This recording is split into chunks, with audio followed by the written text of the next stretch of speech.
Good evening, ladies and gentlemen, and welcome to Melbourne Airport's 16th Annual Stakeholder Report.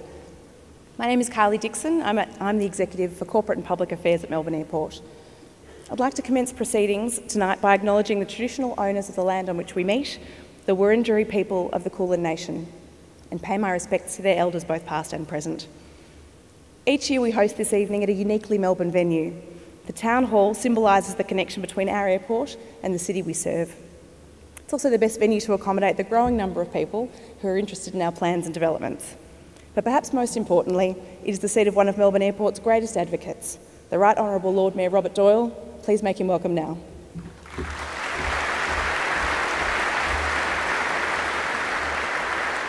That was very efficient, Carly. If I'd known you were going to be that quick, I would have sprinted to the stage. I've been waiting at the steps. But could I acknowledge David Crawford, the Chair of Australia Pacific Airports, and Chris Woodruff, the wonderful CEO of Australian Pacific. A number of great friends who are in the audience, my former colleagues, including Martin Dixon, Minister Martin Dixon these days, the Deputy Lord Mayor, Mark Stone from Vecchi, my great friend Ken Ryan from Qantas. I thought he would go away, but that's just not possible. Ken, it's great to see you too, mate. Could I also acknowledge the traditional owners of the land upon which we meet tonight, the members of the great Kulin Nation, and pay my deep personal respects to their elders past and present, and thank their elders for the work they do throughout our community as we meet here tonight. At the City of Melbourne, we like to acknowledge our First Peoples. We're a very young city here at Melbourne, 179 years old, founded in 1835, and we think it is a matter of pride that our First Peoples are the oldest continuous culture in the world. Welcome to Town Hall, and I never get sick of saying this, the world's most livable city for the 4th year in a row, the world's friendliest city, the #1 domestic visitor tourist destination, and a destination of choice from people all around the world. I'm sure Chris will give you some of the figures around Melbourne Airport visitation and the busyness of our airport, as well as the remarkable capital works program that is going on through there. So I won't run through all of those for you, but they are astonishing figures. 31 million passengers a year, a $10 billion infrastructure program that is remarkably exciting for our airport. And I was delighted to be with Chris recently when we launched an initiative which really was a bit of fun. It was about branding, but I thought it was a wonderful addition to the airport, and I hope they have some vision of the sign that says Melbourne, which gives, I think, a real sense of place as you come into our airport and then embark to come into the city, the world's most livable city for the 4th year in a row. If I haven't mentioned that before, I'll try to remember to mention it in the 30 seconds I've got left to speak to you as well. We think the aviation sector is at the heart of the success of those tourists coming in. It drives economic growth, it drives prosperity for the city. And while we have some bad news perhaps in other areas of the economy in jobs, think traditional manufacturing, that busyness has generated over the last 6 years an extra 77,500 jobs in the centre of our city. And that is largely a response to that visitation and the knowledge economy and the hospitality economy and the nighttime economy that has to develop with high levels of visitation. So I want to thank David and Chris and everyone at our airport for the work that they have done. If there's one thing that we do really well in Melbourne, and your presence here tonight is testament to that. When other cities look at our successes and wonder how they can emulate it, they may have facilities that they're upgrading. They may have plans that they are embarking upon. What they don't understand is the real success, the real story of our success is the collaborations and the partnerships that we enter into with so many of you and others as part of our economy. That's the secret of our success, and at the City of Melbourne, we're delighted to be partners with our airport. Thank you for being here tonight. Thank you, Robert, World's Most Livable City, Doyle, for that rousing start to tonight's presentation. It's now my great pleasure to introduce the Chairman of Australia Pacific Airports Corporation. Please welcome Mr. David Crawford.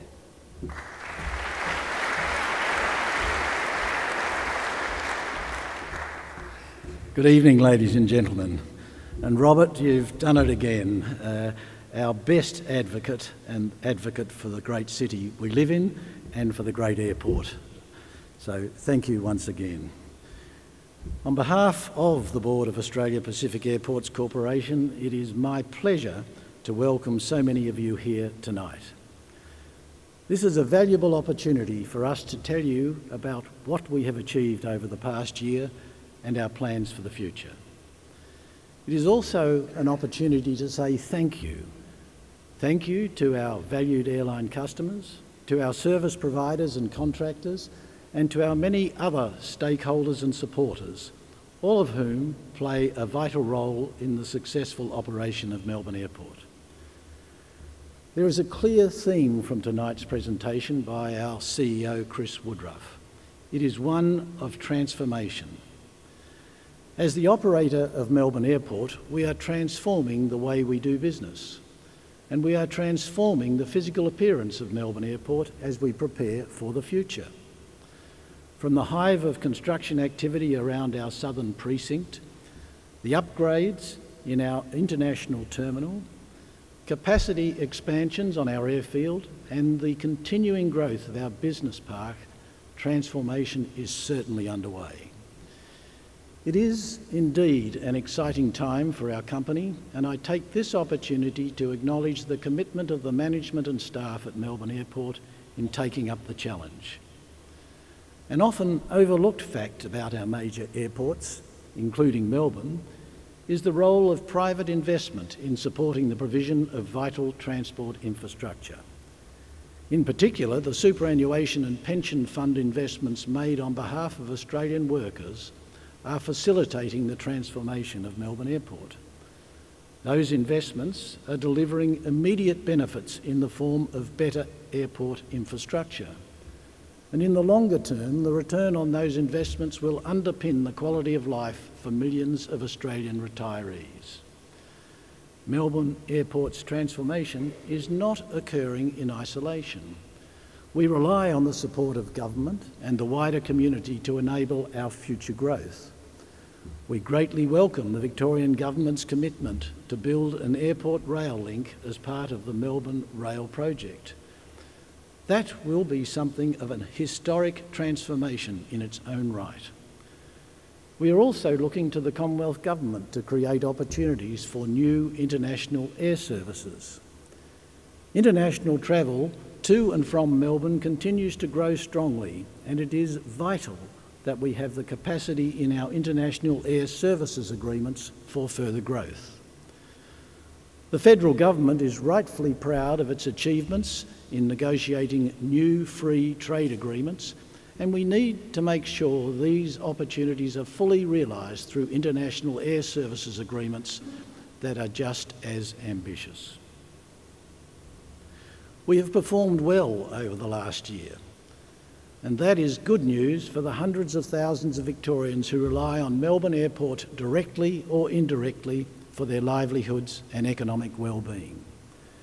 It is also good for our city and state and the opportunities that come from being a globally connected centre for business, tourism, education, culture and major events. Thank you all for your attendance tonight and the support you have shown for our company over the past year.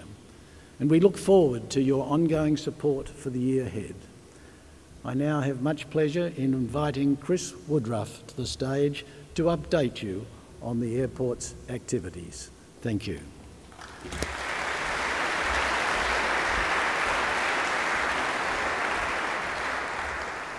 Ni hao. Thank you, David. Thank you also, the Honourable Robert Doyle, for his welcoming words, and a very warm welcome to everyone this evening for Melbourne Airport's 2014 Stakeholder Report. It's great to see so many familiar faces here tonight and to welcome those attending for the first time. Those of you who have been previously would be aware that we normally choose a different venue every year. However, we've decided to remain at the Melbourne Town Hall, one of the city's most iconic venues. It also reaffirms the close relationship between our airport and the social, economic and cultural life of our great city. So thank you once again, Lord Mayor, for having us and for your ongoing support of our airport. The aviation industry is many things: captivating, challenging, compelling and confronting, to name a few. This past year has been all of that. And tonight, I'd like to acknowledge the many Victorians impacted by some of the tragic events of the past few months. The impact of these events also reminds us of the important role aviation plays in our lives, whether travelling for leisure, business or education. Over the years, Melbourne Airport has been integral to the rapid growth in the number of people travelling by air to and from Melbourne. The transformation of Melbourne Airport, which I will outline in more detail tonight, will ensure that we continue to support current and future generations of Victorian air travellers. We take our responsibility for the safety and security of passengers, airlines and airport staff very seriously. The importance of remaining vigilant was reiterated by the Prime Minister just last week. We again fulfilled all our regulatory requirements with no major security incidents throughout the year, and will continue to work with the Australian Federal Police and our security partners to deliver a secure airport environment. Now, you may have noticed some construction activity happening at the airport at the moment. Our lost time injury frequency rate for the year was 5.2, down 1.1 on last year. While our rate of injury has declined, even one injury is one too many in my book, and we'll continue to work with our staff and our contractors to minimise the risk of further injuries occurring. A safe and secure airport is a team effort, and I'd like to thank our airlines, our contractors, our service providers and our government agencies for helping us achieve this. I'll talk more about our vision later, but now, based around our 4 company goals of market share and growth, financial performance, reputation and team, I'd like to take you through our performance and how we plan to be Australia's airport of choice. Despite the challenges faced by the industry over the last year, we've welcomed more passengers, new airlines and new services. Our status as the world's friendliest and most livable city must be getting around, with a 4% increase in total passenger numbers for the year. That's an additional 1.2 million, which took total passengers past the 31 million mark for the first time. Our international passengers continue to grow strongly, growing by 9% to reach 7.75 million. Asia continues to drive our international growth, with China holding its place as our most important long-haul market. China also remains Victoria's most significant international visitor market, with annual spending of $1.3 billion, which is more than 1/4 of Victoria's visitor expenditure. Elsewhere in Asia, Singapore, Japan, Malaysia, Hong Kong and Taiwan all grew by an extraordinary minimum of 20%. New Zealand was again our biggest market for international visitors, while other traditional markets, the UK and USA, also grew. Last year, we were inundated with English sports fans. Some went home happier than others. Those of you who know me might be expecting me to make a disparaging comment about cricket. However, on January the 26th this year, I officially became thrilled with the results of the Ashes tour, as I proudly became an Australian citizen. So thank you all for allowing me to join this great nation. And bad luck, chaps. Better luck next time.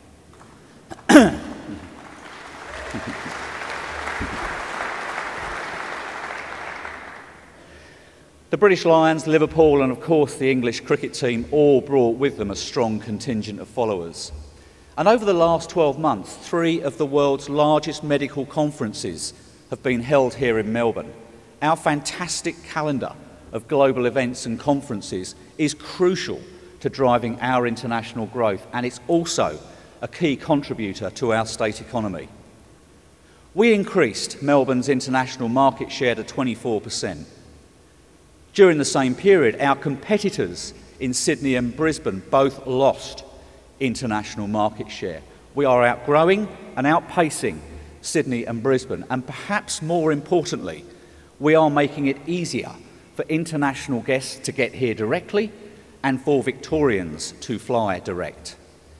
Our collaborative approach with state government and tourism industry heavyweights is paying dividends for Victoria, but our interstate rivals have taken note and have lifted their game. We will rise to their challenge and keep Victoria ahead of the pack. Airlines and the services they bring are vital. During the year, our 25 international airlines delivered 10% more seat capacity. We welcomed inaugural flights from Air India and Air Calin, while Jetstar and China Eastern celebrated 10-year milestones. With plenty of time to spare ahead of Tokyo's 2020 Olympics, Jetstar also introduced the first direct Melbourne-Japan service in more than 5 years and a new direct Phuket service. Qantas, Singapore Airlines, AirAsia X, Malaysian Airlines, Etihad, China Eastern, Cathay Pacific, Qatar Airways all increased capacity or services to Melbourne. 2014 was the year of the Dreamliner, and we are proud to be the Australian home for Jetstar's Dreamliner operations. Air India was the first to carry passengers to Melbourne, and next month we're looking forward to being the first global destination for United's new extended version 787-9. We're pretty excited about that. The new generation Dreamliner aircraft is changing the passenger experience. It's quieter for our neighbours and it contains Victorian-made parts and expertise. Closer to home, domestic passengers grew by 2% to 23.3 million. Now, we expect domestic passengers to remain stable in the short term, but we're getting ready for longer-term growth. And shortly, I'll take you through some more details of our new domestic terminal, which will be the base for that growth. During the year, we worked with Virgin Australia to expand their lounge and introduce the club. Along with a new valet parking service and on top of a refreshed terminal, Virgin Australia has helped to transform the customer experience at Melbourne Airport. And I'd like to thank all of our airlines for their commitment to Melbourne. Our growth is not limited to passengers alone. Air freight exports rose by 3%, while we were the only major Australian airport to also increase air freight imports. Whether it's fresh produce, medical supplies or fresh fish, our 24-hour curfew-free operations means that Victorian products are hitting their destination markets before they open for business the following day.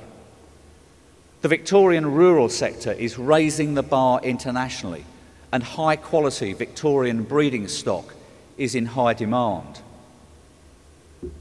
Exports of merino rams to the world's largest producer and processor of wool, China, increased by 3,000% in the last year alone. And do we think that this picture shows the prowess of our fine Victorian breeding stock? The picture I wanted was edited out. The past year has been a milestone in our customer service transformation. We were recertified to the Customer Service Institute of Australia, and our customer service partners delivered on our high-performance targets. A new dedicated customer feedback system installed at our international screening point by our excellent service providers ISS gathers information about wait times, crowding and the screening process itself, so we can make real-time decisions to improve the customer experience. We're also working with our great suppliers who share our passion for excellent customer service and celebrated their contributions at our second annual Customer Service Awards evenings. Spectacular cultural events and displays continued to delight our passengers. With some help from our friends at Music Victoria during Music Week and Zoos Victoria for Australia Day celebrations, our passengers were kept entertained by uniquely Australian experiences. And this month, we became the first Australian airport to launch TravelMate by Auslook. Our international passengers now have easy access to Wi-Fi throughout Australia, so they can stay connected with friends and families at home. We've changed the way we use technology to support our customers and their online experience. We ramped up our digital strategy with record utilisation across our website, social media, email, and the Melbourne Airport app. I hope you've all checked out some of the great images on our Instagram account. Online car park bookings now make up 1/4 of all our transactions. That's around 1,400 transactions a day, saving up to 50% simply by booking online. We're also making things easier in our car parks. In our long-term car park, you'll soon see improved signage, new environmentally sustainable and traveller-friendly buses, and GPS bus tracking will tell you exactly when your courtesy bus will arrive. Licence plate recognition technology will recognise customers who booked online as they enter. New bay finding technology will find an empty space, and Find My Car technology will find your car when you can't. Our financial performance for the year benefited from our focus on being more efficient. An increase in income from our aeronautical, retail and property divisions saw a 9% growth in total revenue. Operational costs increased by 4%, and following a revaluation of our investment property, net profit after tax declined by 14% to $182 million. There was a massive increase in our capital expenditure for the year, up by nearly 70% to $420 million. This will lay the foundation for a sustained 10-year investment period. This private expenditure is supporting our transformation and the Victorian economy, as well as creating more jobs. We're investing to both drive and manage the strong growth we see on the horizon. That's why we've been working hard to improve access in and around the airport. We doubled capacity on the main terminal drive entrance to 4 lanes, significantly improving peak period traffic flow. We opened the new permanent ring and ride wait zone that provides 20 minutes free parking. Located a short drive from the terminals and with 80 parking spaces, this area also offers free Wi-Fi and a live flight information feed. We're doubling the capacity of Melrose Drive, which will be the main entry point for the new domestic terminal and will be completed before the terminal opens later next year. Connecting the airport to Greater Western Melbourne and the first direct connection to the M80 Western Ring Road is our new extended and expanded Airport Drive. Planning ahead, we've left enough room down the middle of the new Airport Drive to accommodate 2 sets of train tracks. So, by mid-next year, we will be ready for the first airport train. The first phase of the mother of all elevated roads is also well underway and due to open later next year. It's really exciting to see the mother of all elevated roads finally taking shape, and in case you're wondering, yes, I'm still taking suggestions for that better name. Plans for the second phase of our long-term road solution, which includes redevelopment of our main forecourt area, are also progressing. We are addressing congestion on our precinct. The state government must address congestion around the airport. We were delighted with Minister Moulder's budget commitment to widen most of the Tullamarine Freeway, and will work with both the state and federal governments to secure funding for the crucial missing link between Essendon and Melbourne airports. Premier Napthin's commitment to deliver an airport rail link by 2026 was also very welcome. Even with improvements to the surrounding road network, it will really struggle to cope with the nearly 52 million passengers we expect to see passing through the airport by then. A reliable, high-frequency rail connection to and from the airport provides passengers with choice, and we are already working closely with the government to turn this commitment into a reality. In the meantime, upgrades to the current road network are needed to support Skybus. If not, the frequency and reliability of this fantastic service will be jeopardised. Our international terminal will be the centrepiece of our physical and customer experience transformation, and the changes are already underway. As you can see, we're planning more gates, more space and more retail outlets, and this is just the beginning. By the time we're finished, it will be clear to passengers from the moment they step off the plane that they have arrived in Australia, and more specifically, in Melbourne. In the meantime, we're expanding facilities in the arrivals area with new and additional seating and more space in the arrivals hall to help our customs, quarantine and immigration colleagues as they continue to improve the customer experience. We're also creating more lounges for our airlines and a better environment for our transit passengers. If you've been out to the airport recently, you would have noticed that our new domestic terminal is taking shape. The new terminal and transport hub, which will open later next year, will see more than 55,000 cubic metres of concrete poured. That's roughly the same amount as 23 full Olympic-size swimming pools. The new 10 million passenger Terminal 4 will be home to Jetstar, Tiger Air and Regional Express. We asked our customers what brands they wanted to see at Melbourne Airport, and delivering on their great feedback, we are currently in talks with some of Melbourne's favourite retail brands. We hope to be making an announcement soon, so stay tuned. Melbourne Airport's business park is now one of the most sought-after locations in the country for freight and logistics warehouses. Last year, I recall being pretty pleased after our biggest year ever, with more than $100 million invested. During the year, $64 million worth of investment was completed. This year, close to $200 million worth of property construction commenced. To give you an idea of the significance of these developments, TNT is currently building the largest warehouse facility of their global operations at Melbourne Airport. Australia's largest mover of freight, the Toll Group, is currently building a $150 million facility, which will also be their largest.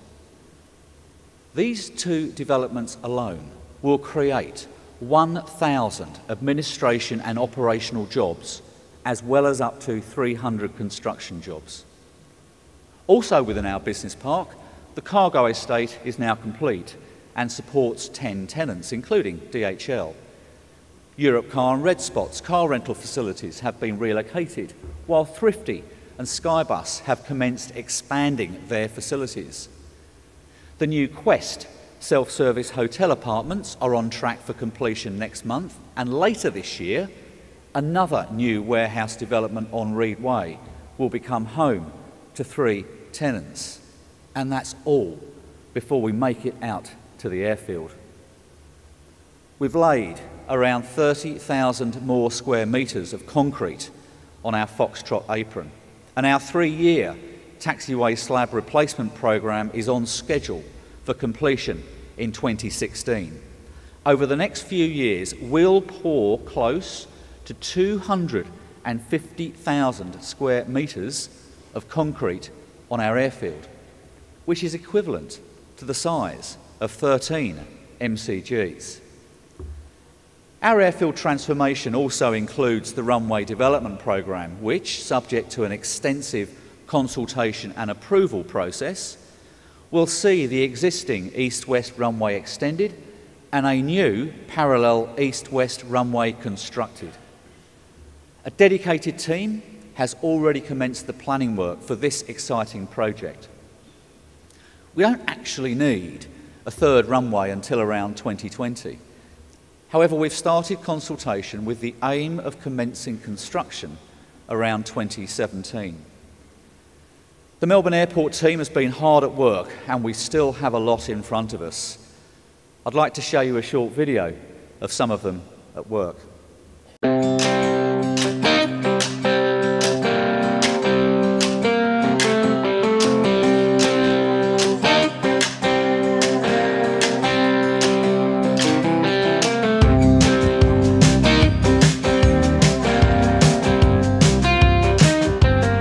Building a key part of Melbourne Airport's future road structures.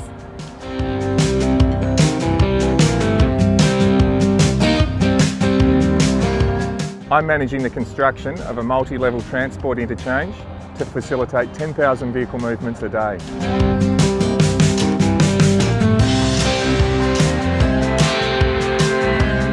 My team has planned and designed this infrastructure which can accommodate an additional 10 million passengers each year. I'm prepping the formwork foundation for the new security screening area. I'm leading the construction of a number of new projects, including the new Terminal T4 behind me, home to Jetstar, Tiger Air and Rex. I'm creating a new entrance to Melbourne Airport from the Ring Road to reduce travel time.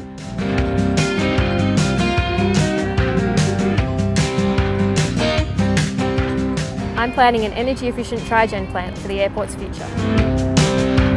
I'm constructing the tri-generation plant that will reduce the airport's emissions by up to 30%. I'm leading a great team, building 21 new aircraft bays across an area 6 times the size of the MCG.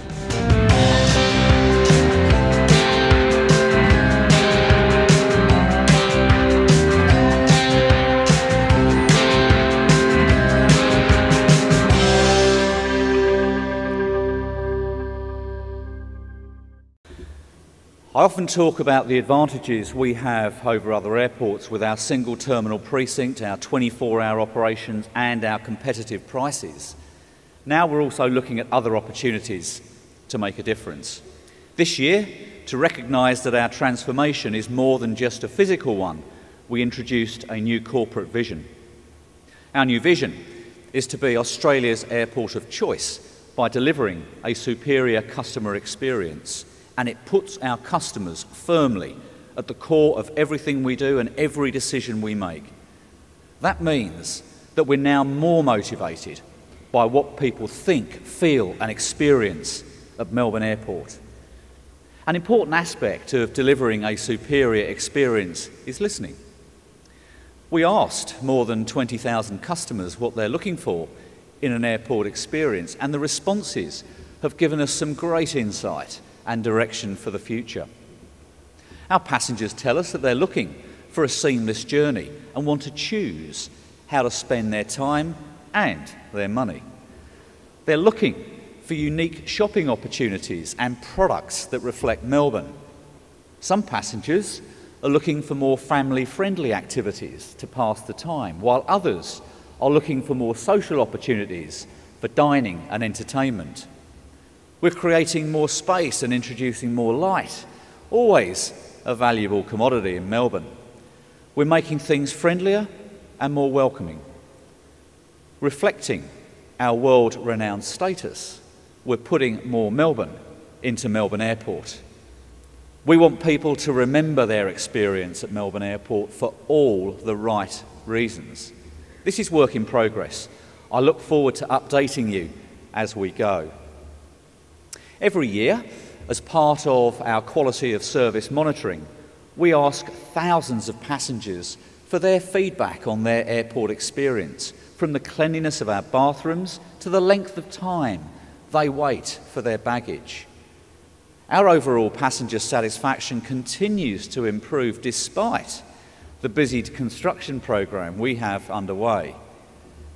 and our annual stakeholder review, which many of you here tonight have taken part in, asks key stakeholders for frank and fearless feedback about our performance.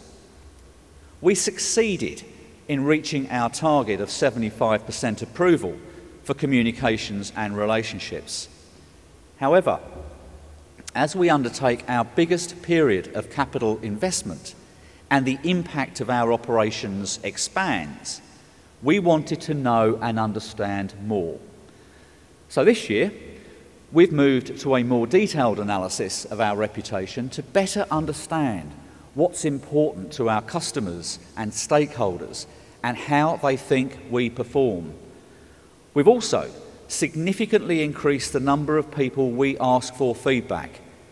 Our new overall reputation score is based on an internationally accredited model with 7 key themes, including leadership, governance, service and innovation, and it gives us a more complete picture.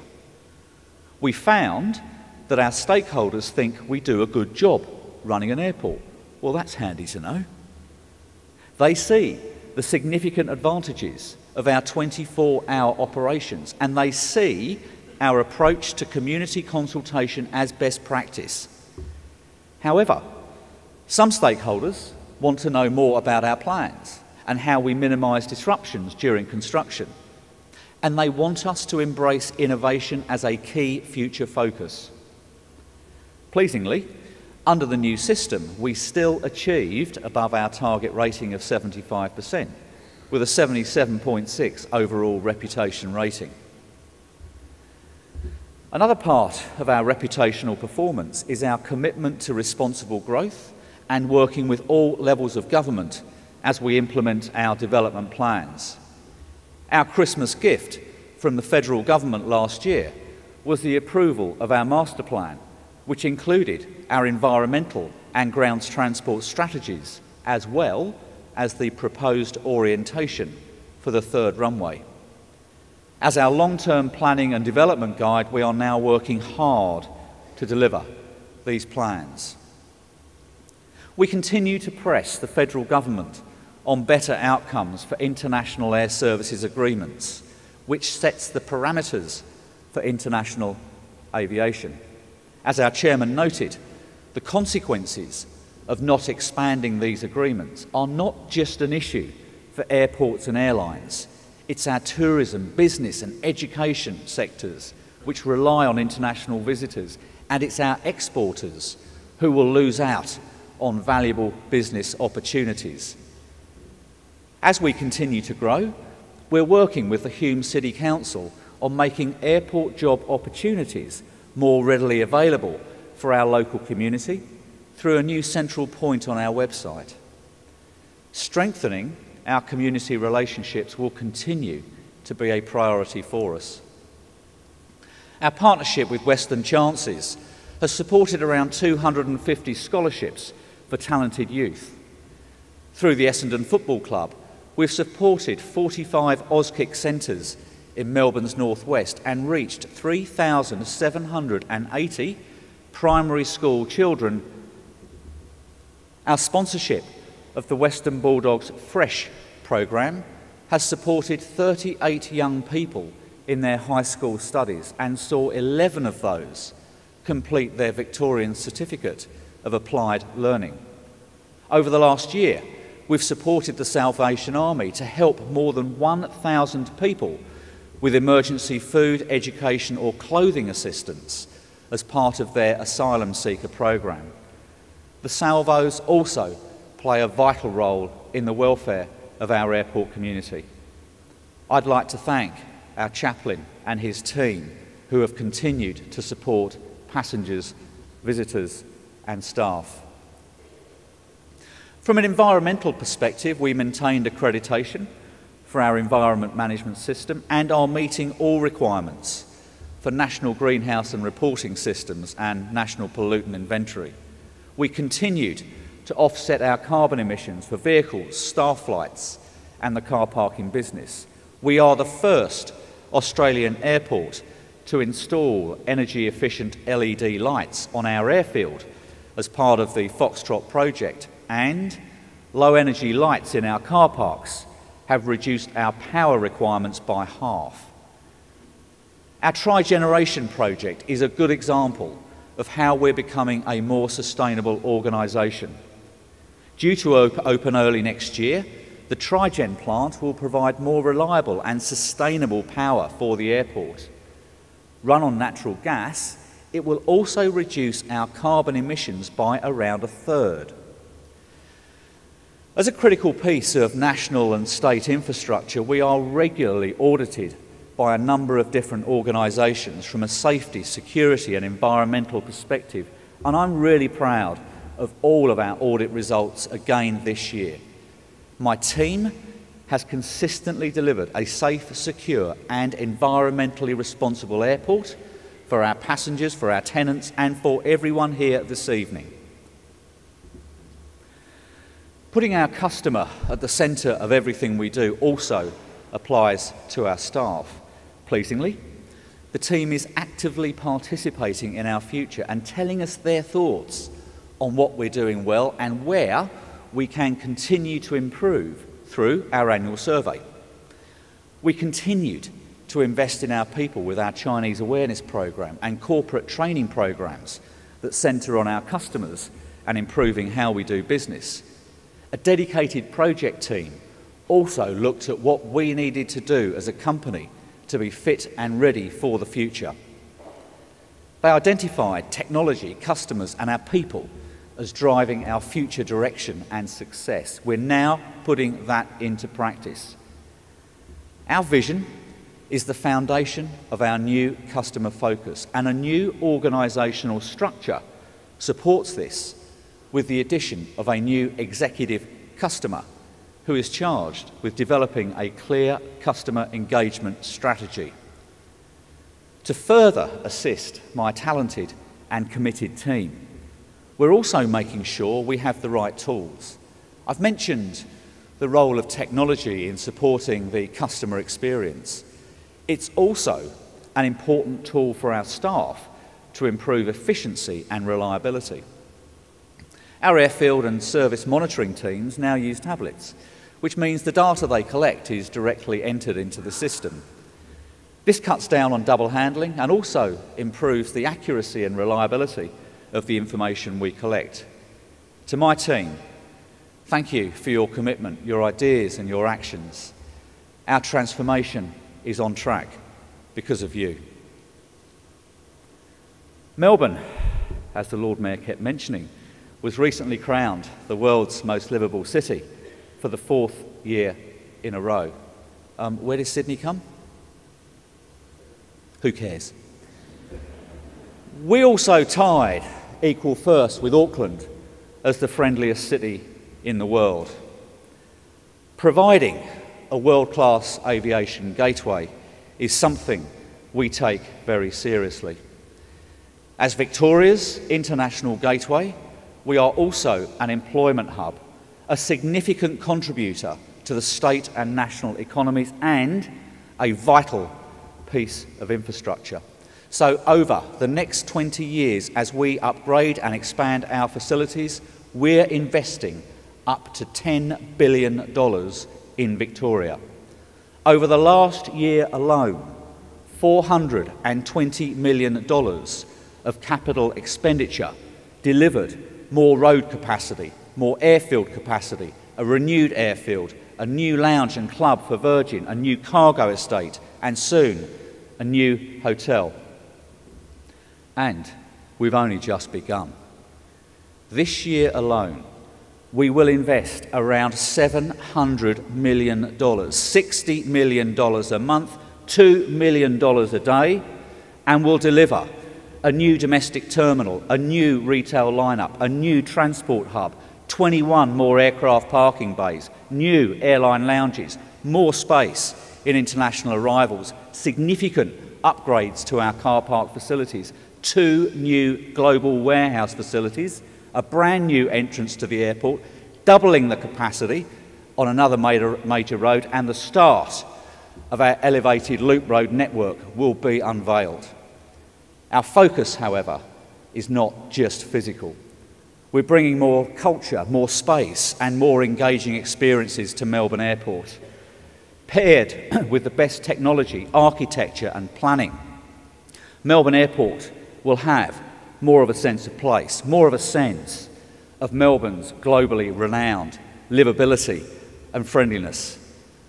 I'm excited to be leading this organisation as we once again strive to deliver a world-class airport worthy of our great state. This will be another year of record investment for another year of transformation, and I hope you are as excited as I am as we deliver on our vision to be Australia's airport of choice. This is for Victoria, this is for Melbourne, this is for you. Thank you. Sheshe.